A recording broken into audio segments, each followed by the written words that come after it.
สบายดีพี่น้องปอปายสู่ผู้สุคนเนาะสบายดีพี่น้องทางฝั่งลาวสบายดีพี่น้องทางฝั่งไทยเนาะมาพบกับสองบาวิดบ่าวลาวพี่น้องวันนี้ไว้เสียบ่าวเรื่องลาวเกี่ยวกับการบริจาคเลือดเนาะพี่น้องเนาะที่ประชาชนลาวบริจาคเลือดแต่การเวลาเข้าเจ็บไข้ได้ป่วยต้องอะไรมีเงินมีคำไปซื้อเอาในราคาที่สูงพอสมควรนะพี่น้องเนาะแต่การผู้ใดมีเงินหลายก่อนกะไหลก่อนในเวลาเขาสุกเสริญจำเป็นบ่สบายยังไงเนาะก็จะอื่นหมดก็จะไปเราเรื่อง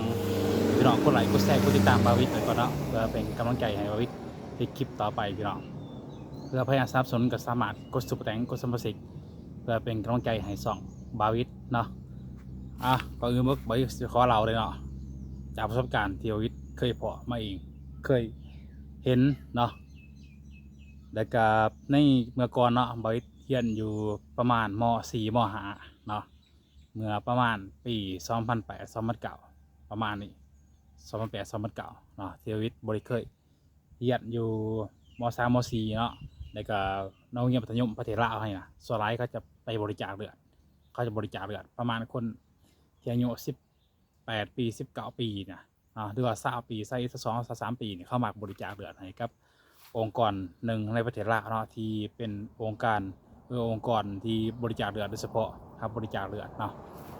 เขาบอกว่าช่วยเลือดช่วยบริจาคเลือดช่วยชีวิต1 ชีวิตเนาะเวลาเขาบริจาคเขาไปช่วยเหลือคนช่วยเหลือ1 ชีวิตเวลาเขาบริจาคเนาะแต่ว่ามันบ่เป็นขึ้นแน่นอนเนาะเป็นเนาะกับแมนยูความจริงที่เป็นเขาว่าเขาบริจาคเขาช่วยเหลือสังคมเขาช่วยเหลือสังคมเขาปกติตัวนี้เนาะไผก็อยากช่วยเหลือสังคมในการเขาบริจาคเลือดเขาต้องในใจบริสุทธิ์อยู่แล้วนะเนาะเขาบริจาคเลือดไปเนาะเขาบ่เลยหวังผลตอบแทนอย่างใดๆทั้งสิ้นโดยเฉพาะเนี่ยแม่นักเรียนนักศึกษาเนาะเขาบริจาคเลือดเวลาเขาจะบริจาคเลือดเวลาเขาไปโรงเรียนอยู่แห่งหนึ่งในโรงเรียนแห่งหนึ่งเนาะแต่ว่าอยู่ในหมู่บ้านตามหมู่บ้านบ่เคยเห็นส่วนใหญ่เขาจะเป็นไปบริจาคเอาอยู่ในโรงเรียนเนาะในโรงเรียนมัธยมโรงเรียนมัธยมก่อนอื่นหมดเขาก็ระบงเนาะเขียนสื่อในห้องเรียนว่าไผสิบริจาคเลือดแน่เข้ามาบริจาคแต่ว่าเขาก็บ่ได้ห้ามเนาะเขาบ่ได้ห้ามว่าเฮาอยากบริจาคเฮาก็บริจาคถ้าเฮาบริจาคเฮาก็บ่บริจาคเลยนะพี่เนาะก่อนอื่นหมดเขาก็ไปนี่รายชื่อไปให้เขาให้ครูน่ะแล้วก็เขาก็ส่งต่อไปให้กับองค์กรดังกล่าวเนาะที่เขาลงไปโรงเรียนน่ะเขาก็แจ้งก่อนหน้าประมาณอาทิตย์นึงหรือว่า3-4 วัน2-3 วันนี่เขาแจ้งเฮาหน้าเนาะวันนี้ได้ซื้อไปปุ๊บสู้ว่าฮอนมือเข้ามาบริจาคเนาะเขาไปเฮียนปกติเขาไปเฮียนปกติแต่ส่วนเวลาเฮียนนั่นเขาก็เอิ้นซื้อไปเนาะไปสโมสรเป็นสโมสรในโรงเรียนครับในโรงเรียนเขาก็ไปบริจาคไปนอนโต๊ะนอนเตียงเขาก็มีเข็มมียังซักเขาแกนยังนะเขาก็ปรับเอาเลือดเฮาเนี่ยเขาอื่นเพราะเขาตรวจทางกายก่อนเนี่ยตรวจทางกายก่อนเพราะว่าเขาสมบูรณ์เลือดเขาสมบูรณ์จะออกมาเลือดก่อนถ้าโอเคหมอนี่บริจาคไปเนาะเต็มใจสมัครบริจาคก็กระเจาะเลือดให้เขานอนลงปีแล้วก็ปั๊มเอาแขนเขาเนาะปั๊มเอาเดือดประมาณทงหนึ่งเนาะทงหนึ่งบ่ฮู้ว่าบ่ฮู้ว่าเมนดิตบ่หรือว่าเลือกเครื่องดิตหรือว่าดิตหนึ่งบ่เนาะเอาไว้บ่ฮู้น่าจะบ่ถึงดิตอาจจะเป็น500 ซีซีประมาณนี้แหละประมาณว่าทงสฟาเมื่อยมันจะเต็มในปุ่งเนาะบริจาคไปแต่ว่าเฮาบ่ได้หยังเลยไหนเฮาบริจาคเฮาสมัครเต็มใจเฮาบริจาคนะบริจาคไปเฮาก็บ่ได้อะไรหยังกลับคืนมาหรอกมีแต่เขาเอานมกล่องหนึ่งแต่กับขนมปังยังไงเขากินเวลาเขาบริจาคแล้วนะเขาให้เขากินหรือว่าบำรุงเวลาเขาเอาเลือดออกเนาะเขาบำรุงแล้วเขาก็ให้เขากลับบ้านเนาะแต่ว่าเขาก็บริเฮียนต่อเลยให้เขากลับบ้านเนาะไปพักผ่อนกับมิสมิเนาะที่บริจาคมาในต่อมาในเหตุที่เขาฉุกเฉิน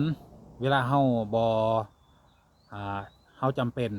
เฮาฉุกเฉินเฮาบ่สบายเฮาเกิดเหตุอุบัติเหตุบ่สิตัวอย่างว่าคนคลอดลูกสิมันเสียเลือดหลายแล้วก็เกิดอุบัติเหตุเสียเลือดหลายเวลาเขาไปเข้าหมอปุ๊บเนาะเขาหมอปุ๊บส่วนเฮาบ่มีเงินเฮาเป็นคนจนประชาชนคนจนเนาะเฮาบ่มีเงินเฮาบ่หลายเฮาบ่มีความรู้เวลาเขาไปโรงพยาบาลปุ๊บเฮาบ่สบายดิเฮาฉุกเฉินตัวอย่างอยู่ในห้อง ICU หรือว่าใส่ออกซิอยู่เนี่ยต้องการเลือดโซ่ป่ะเขาต้องการเลือด กลุ่ม A กลุ่ม B กลุ่ม C ก็ว่าไปเนาะส่วนเขาต่อการด่วนนี่สิเขามีเงินคนที่มีเงินก็จะเรียกมันไปก่อนตัวอย่างในห้องพยาบาลร่างกาวเนาะตัวอย่างมี1 ถุงหรือ2 ถุง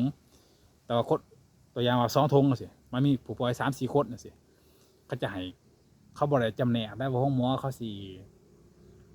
ให้คนแบบว่าหมอนี่ฉุกเฉินต้องการเดือดด่วนเร่งด่วนดีๆเนาะเขาจะให้คนนี้บ่แมนเขาจะให้คนที่แบบว่ามีเงินเอาไปเนาะตัวอย่างว่าถุง1 5 ล้าน10 ล้านสิเขาก็จะต้องเลยซื้อเอาไปส่งให้หมอนั่น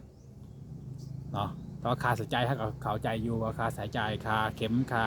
สายส่งค่าอันนั้นอันนี้ตรวจสอบเส้นตรวจสอบเลือดในยังเฮานะฮะก็เข้าใจอยู่กันค่าใช้จ่ายเนาะทุกอย่างจะมีค่าใช้จ่ายก็เข้าใจอยู่แต่ว่ามันราคามันเกินเหตุเกินผลพอสมควรนะเนาะตัวอย่างว่าเดือน5อะไรมาฟรีเฮาไปแช่เย็นนี่แช่เย็น24 ชั่วโมงค่าเครื่องมือแพทย์ยังไงนะค่าตรวจเลือดบ่ค่าสายส่งค่าเข็มค่ามือค่าหมอค่าแพทย์เนี่ยต่างๆนั่นแหละเขาอะไรเขาไปไหนแต่ว่าตัวคือบริษัทตัวยกตัวอย่างมาเนี่ยตัวอย่างว่าเดือด2-3 ถุงเนี่ยแต่คนผู้ป่วย4-5 คนนี่สิเขาจะหลายคนที่มีเงินไปก่อนเดือดดังกล่าวเนาะซึ่งเหตุให้ประชาชนคนลาวมีตั้งคำถามกันหลายคนในปี2026เนาะตั้งคำถามกันหลายคนแต่ว่าทุกวันนี้เขาก็ยังบริจาคเลือดอยู่คือเก่าเนาะแต่ว่าหลายคนก็บ่พร้อมให้บริจาคเนาะเพราะว่ามันเป็นการแบบว่าเอาไปขายต่อนะเอาเลือดไปขายต่อในราคาที่สูงถ้ากำหนดมาในโรงพยาบาลต่างๆโรงพยาบาลต่างๆเขาบอกเลยกำหนดว่าเลือดเนี่ยตัวอย่างว่าถุงหนึ่ง2 ล้านสิก็ให้ระบุไปเลยว่าถุงหนึ่ง2 ล้านคนรวยหรือคนจนก็สามารถซื้อในราคาที่2 ล้านเนาะแต่อีกในกรณีหนึ่งในห้องหมอเขาพยายามว่าผู้ป่วยมาก1 คนเนาะเขาบอกสบายต้องการเดือดร้อนเหมือนกันจะมีญาติหรือว่ามีมีครูที่บริจาคให้เขาก็เอาเหมือนกันเอาแต่ว่าโอเคตอนนั้นเนาะมันมีค่าเขาเสียแต่อาจจะเสียแต่ค่าเครื่องมือเพียงแต่ว่าบ่ถึงกันแบบว่าเขาซื้อเดือดในราคาที่สูงนะเพราะว่าเขามีครูมีญาติพี่น้องเขามาบริจาคให้เขานะตัวนี้เนาะมันเขาบริเสียสูงกว่าไรราคาเขาก็ต้องเสียค่าเครื่องมือแพทย์เนาะอาจจะราคาที่เขารักษาอาจจะบ่สูงกว่าที่เขาแบบว่าไปซื้อเลือดน้ำโรงพยาบาลดังกล่าวเนาะพี่เนาะก็สิประมาณนี้คนละเขากับหลายคนเขาก็อยากบริจาคเพราะมันเป็นการขายเลือดเนาะเพราะว่าเขาไปขายต่อประชาชนคนละไว้รุ่นคนละเขาซื้อว่าเขาเสียเปรียบเพราะว่าเขาบริจาคไปฟรีเขาอยากช่วยเหลือคนแต่ที่จริงเดี๋ยวองค์การเขาก็เอาไปขายต่อแล้วไปไม่เงินก็หลายก้อนนะมันแบบว่ามันบอเอกภาพมันบออะไรปานใดนะพี่น้องมันอยู่ที่ถ้ำปานใดเนาะหลายคนเขาก็เข้าใจแบบนี้แหละพอที่ก็ยังคิดแบบเดียวกันเนาะว่าเป็นอย่างเขาบริจาคไปเขาจะไปขายในราคาที่สูงเนาะแต่เขาบริว่างมาตรการออกมาคักแน่นะว่าขายตรง2 ล้านกับ2 ล้าน5 ล้านหรือว่า5 ล้านก็คือว่า5 ล้านคนรวยคนจนยังก็สามารถซื้อได้นะในเวลาที่ฉุกเฉินในกรณีโรงพยาบาลร่างกายว่ามีเลือดก็แน่แบบนั้นก็มีกรณีหนึ่งอีกเนาะเอากับเป็นไปตามกรณีเนี่ยเนาะถ้ากับบริวารถ้าโรงพยาบาลมันมีเลือดนะเนาะก็ว่าไปอีกกรณีต่างสิบประมาณนี่แหละให้พี่น้องมีความคิดอะไรเนาะฝั่งลาวฝั่งไทยอาจจะฝั่งลาวฝั่งไทยเนี่ยอาจจะต่างนะพี่น้องอาจจะต่างตัวอย่างห้าบริจาคเลือดตลอดด้วยหลายเถื่อถ้าห้าไปโรงพยาบาลห้ามีเลือดห้ามีบัตรอันนี้บัตรประชาชนไปเยือนเขาแล้วก็จะมีในระบบความว่าห้าบริจาคเลือดแค่นี้มันอาจจะมีการแบบว่าโดนระดมหรือว่าผ่อนผันเนาะหรือว่ามีกรณีพิเศษให้เขาอาจจะเป็นประมาณนั้นว่าวิกบูจากที่ประเทศไทยว่าเป็นบัตรแน่ในการบริจาคเลือดนะกับประมาณนี้พี่น้องฝากพี่น้องกดไลค์กดแชร์กดติดตามบาวิทเนาะฝั่งลาวฝั่งไทยผิดผ่านประการใดบาวิทขออภัยเลยพี่น้องฝากกดไลค์กดแชร์กดติดตามบาวิทเนี่ยจะเป็นกำลังใจให้บาวิทให้คลิปต่อไปนะพี่น้องตัวทานไซส์สามารถคอมเมนต์มีความคิดความเห็นอะไรก็สามารถคอมเมนต์ลงส่องบาวิทได้นะพี่น้องขอกันคลิปหน้าพี่น้องสบายดี